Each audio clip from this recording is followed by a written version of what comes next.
दत्त जयंती निमित्त गुरुचरित्र पारायण करणे शक्य नाही. त्यांनी करा हे एक काम. दत्त जयंती विशेष 5 मिनिटाची सेवा केल्याने संपूर्ण गुरुचरित्र पारायणाचे फळ तुम्हाला नक्की मिळेल. दत्त जयंती निमित्त असणार आहे कारण 4 डिसेंबर 2025 वार येत आहे गुरुवार. या दिवशी दत्त जयंती अगदी वर्षभर आपण ज्या दिवसाची वाट पाहत असतो तो दिवस 4 तारखेला आलेला आहे. त्यामुळे दत्त जयंती निमित्त आपल्याला त्या अगोदर काय सेवा सुरू करायच्या असतात. आता त्या अगोदर 21 दिवसांची सेवा असते, 11 दिवसाची सेवा असते. पण ज्यांना काही सेवा करणं अजूनही शक्य झालं नाही त्यांच्यासाठी आजपासून 4 तारखेपर्यंत अतिशय सोपी अशी सेवा आहे. आता सोपे सेवा, अवघड सेवा, मग सोप्या सेवेने कमी फळ मिळतं आणि अवघडाने जास्त फळ मिळतं तर असं काही नाही. आपल्या शेवटी विश्वास किती आहे, आपण सेवा किती मनोभावे भक्तिभावाने करतो, आपण किती श्रद्धापूर्वक सेवा करतो यावर सगळ्या गोष्टी अवलंबून असतात. पण जी काही सेवा करणार आहोत त्याचं फळ आपल्याला नक्कीच मिळणार असतं. पण बऱ्याच ठिकाणी असं होतं की कामामुळे जमत नाही, लहान मुलं असतात, कुठे कुटुंब मोठं असतं, घरातील जबाबदाऱ्या सांभाळता सांभाळता प्रत्येक महिलेला सगळ्या सेवा करणं शक्य होत नाही. म्हणून ज्यांना काही करणं शक्य होत नाही त्यांनी आजपासून दत्त जयंतीपर्यंत काही गोष्टीचे पालन केलं किंवा काही सेवा जर आवर्जून केल्या तर निश्चितच त्याचं फळ संपूर्ण कुटुंबाला मिळणार आहे. तर कुठल्या सेवा करायच्या आहेत हे आपण आजच्या व्हिडिओमध्ये जाणून घेणार आहोत. आजपासून 4 तारखेपर्यंत अखंड नामजप यज्ञ सप्ताह प्रत्येक दिंडोरी प्रणित केंद्रामध्ये सुरू होणार आहे. प्रत्येकाची इच्छा असते की केंद्रात देवाच्या स्थानी जाऊन आपण पारायण करावे, पण अगदीच प्रत्येकाला शक्य होत नाही आणि त्यामुळे तुम्ही घरी जरी पारायण केलं तरी देखील चालणार आहे. काही महिला अशा देखील असतील की याच आठवड्यात त्यांचा मासिक धर्म येणार असेल आणि मग इच्छा असूनही त्यांना पारायणाला बसणे शक्य होणार नाही.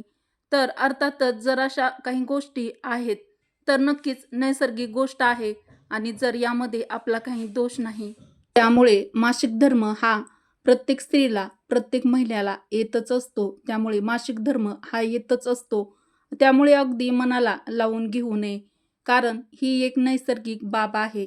मनाला लावून न घेता या व्यतिरिक्त आपण नामस्मरण केलं तर त्याचं फळ देखील तुम्हाला मिळणार आहे. जोपर्यंत मासिक धर्म येत नाही तोवर तुम्ही ही सेवा करू शकता. स्वामी चरित्र आहे किंवा तारक मंत्र आहे हे तुम्ही म्हणू शकता, पण जेव्हा आपल्याला मासिक धर्म येईल तेव्हा मात्र तुम्ही नामस्मरण करू शकता. ज्यांना गुरुचरित्र पारायण करणे शक्य होणार नाही त्यांनी आजपासून काय करायचं आहे हे आपण आजच्या व्हिडिओमध्ये बघणार आहोत. आजपासून अखंड नामजप सप्ताह सुरू होत आहे. तसेच आजपासून पारायण करायचं असेल तर तुम्ही संकल्प घ्यायचा आहे. तत्पूर्वी केंद्रात जाऊन एक श्रीफळ घेऊन ठेवून यायचं आहे. स्वामींना सांगायचं आहे की स्वामी मी सेवा करणार आहे, तुम्ही ती सेवा माझ्याकडून करून घ्या. आता आपण जेव्हा ही जबाबदारी स्वामीवर टाकतो तेव्हा स्वामी महाराज सगळं काही आपल्याकडून करून घेत असतात. त्यानंतर तुम्ही पारायणाला बसणं जर तुम्हाला शक्य नसेल तर तुम्ही ही घरी सेवा करायच्या आहेत. तर त्या कोणत्या सेवा आहेत हे जाणून घेऊया.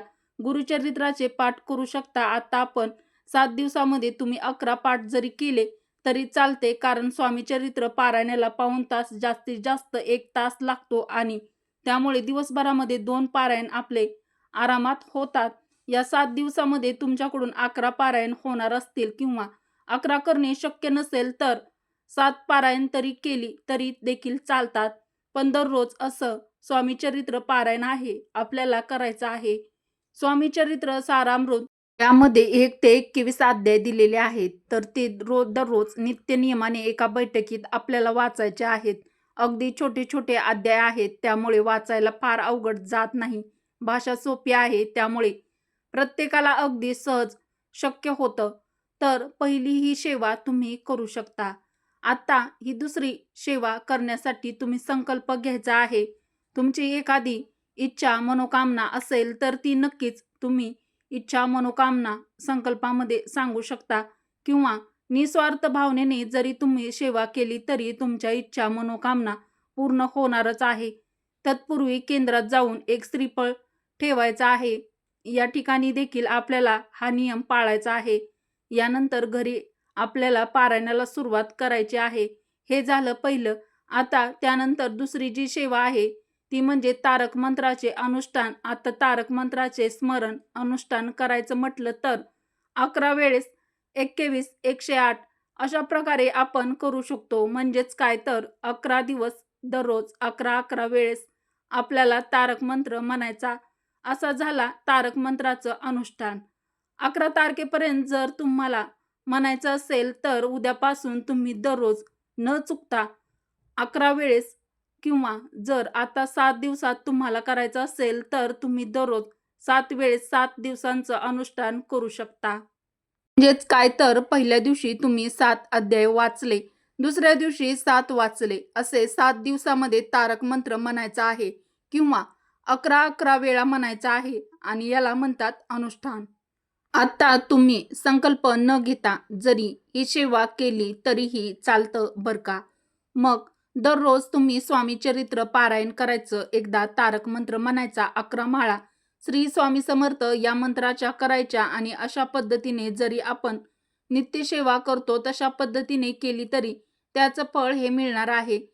या व्यतिरिक्त ज्यांना वेळ नाही त्यांनी काय करायचं तर हे बघा, तुम्हाला स्वामी चरित्र पारायण करायचं म्हणजे तेवढा वेळ नाही, तुमच्याकडे वेळ नसेल, स्वामींचे पाठ करणे जर पूर्ण होणार नसेल, तारक मंत्राचा अनुष्ठान होणार नसेल तर तुम्हाला अगदी 10 ते 15 मिनिटाची सेवा करायची आहे. ती काय तर तुमच्याकडे नित्यसेवेचे ग्रंथ आहे किंवा नित्यसेवेचे जे पुस्तक आहे तुमच्याकडे असायला हवं. त्यामध्ये गुरुचरित्र अवतरणिका आणि स्वामी चरित्र अवतरणिका दिलेली आहे.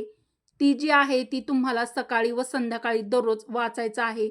या 7 दिवसामध्ये जर तुम्ही दररोज स्वामी चरित्र अवतरणिका आहेत आणि स्वामी चरित्र अवतरणिका देखील दिलेले आहेत तर ते अवतरणिका तुम्हाला दररोज संध्याकाळी दररोज वाचायचं आहे. या 7 दिवसामध्ये जर तुम्ही दररोज स्वामी चरित्र अवतरणिका, गुरुचरित्र अवतरणिका वाचली तर तुम्ही दररोज स्वामी गुरुचरित्र आणि स्वामी चरित्र वाचल्याचं फळ तुम्हाला प्राप्त होणार आहे. ही सेवा करण्यापूर्वी ओम गणपतीये नमः ही एक माळ श्री स्वामी समर्थ मंत्राची शक्यतो 11 माळ जप करण्याचा प्रयत्न करा आणि शक्य झालं तर कमीत कमी 1 माळ करायची आणि मग या सेवेला सुरुवात करायची. गुरुचरित्र अवतरणिका वाचण्यासाठी तुम्हाला अगदी 10 ते 15 मिनिटे लागू शकतात आणि स्वामी चरित्र अवतरणिका म्हटलं तर 5 ते 7 मिनिटे लागू शकतात. आता एवढा वेळ तर तुम्ही नक्कीच काढू शकता. त्यामुळे तुम्हाला काही सेवा करणे शक्य नाही झालं तरीही 15 मिनिटाची सेवा तुम्ही आवर्जून करा. या सेवेने देखील तुम्हाला जे फळ मिळायला हवं ते मिळणारच आहे. कारण स्वामी महाराज कधीही आपल्या भक्तांकडून कसलीच अपेक्षा ठेवत नाही. स्वामी म्हणत नाहीत की तुम्ही दिवसभर माझ्यासमोर बसून सेवा करा. स्वामी फक्त म्हणतात तुझी काही सेवा करणार आहे ती मनोभावे कर, विश्वासाने कर आणि चित्त थाऱ्यावर ठेवून कर. कारण बरेचदा काय होतं की आपण वाचन वगैरे करतो पण आपल्याच आयुष्यामध्ये संकटे अडचणी असतात ना, तर ते आपल्या मनामध्ये सारखं ते चक्र फिरत असतं. मग कुठेतरी आपलं मन लागत नाही आणि हीच खरी आपली परीक्षा असते. आपण जेव्हा वाचन करायला बसतो तेव्हा आपली दुःख, आपली संकट, अडचणी ही आपल्या डोळ्यासमोर फिरणारच आहे. पण तरीही त्यापासून थोडंसं वेगळं होऊन स्वामींशी, दत्त महाराजांशी एकरूप होण्याचा आपल्याला प्रयत्न करायचा आहे. जेव्हा आपण स्वामींशी एकरूप होण्याचा प्रयत्न करतो तेव्हा स्वामी महाराज आपोआप आपल्या आयुष्यातील दुःख, अडचणी कमी करत असतात. आणि या व्यतिरिक्त तुम्ही जर दररोज गुरुचरित्राचा 18वा अध्याय वाचला तर त्याने सुद्धा तुमच्या आर्थिक अडचणी संपण्यासाठी मदत मिळत असते. त्यामुळे आर्थिक समस्या जास्त प्रमाणात असतील, अगदी समस्या सुटण्याचं नावच घेत नसतील तर नक्कीच तुम्ही आजपासून 18वा अध्याय वाचायला सुरुवात करा. आजपासून तुम्ही दत्त जयंतीपर्यंत करू शकता आणि जर इथून पुढे तुम्हाला वाचण्याची इच्छा असेल तर तुम्ही नक्कीच वाचू शकता. आणि त्यानंतर आपल्याला जर गुरूंचा आशीर्वाद कायमस्वरूपी प्राप्त व्हावा असं वाटत असेल तर गुरुचरित्रातील 9वा जो अध्याय आहे तो वाचावा. गुरुचरित्रामध्ये 1 ते 52 अध्याय आहेत, 53वा अध्याय आहे. त्यामध्ये अवतारणिका सांगितलेले आहे. त्यामुळे एक 52 अध्याय आहे. त्यातील काही अध्याय असतात ते आपल्याला गुरुचा आशीर्वाद प्राप्त करण्यासाठी असतात. आर्थिक समस्या सुटण्यासाठी काही अध्याय आहे. त्याचबरोबर जर आपल्याला काही वाईट बाधा झालेले असेल तर नक्कीच त्यामध्ये देखील ते अध्याय दिलेले आहेत.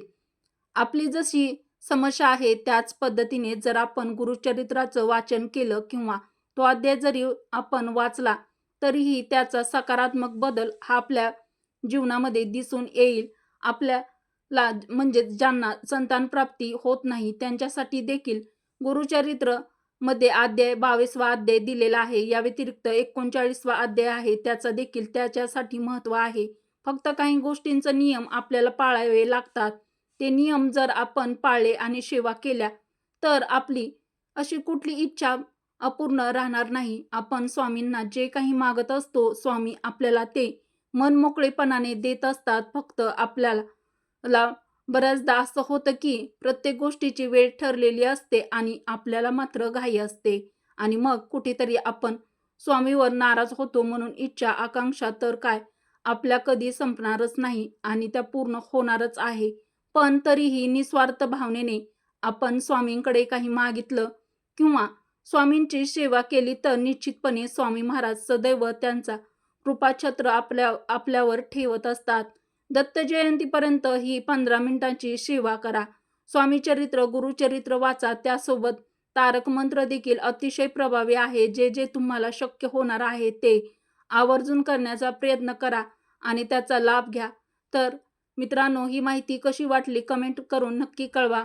याविषयी जर तुम्हाला काही शंका असेल तर ती देखील विचारू शकता. व्हिडिओ आवडला असेल तर व्हिडिओला लाईक करा.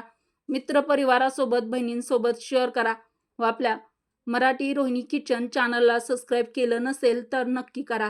व्हिडिओ शेवटपर्यंत पाहिल्याबद्दल तुमचे मनापासून धन्यवाद. श्री स्वामी समर्थ. जय रामकृष्ण हरी.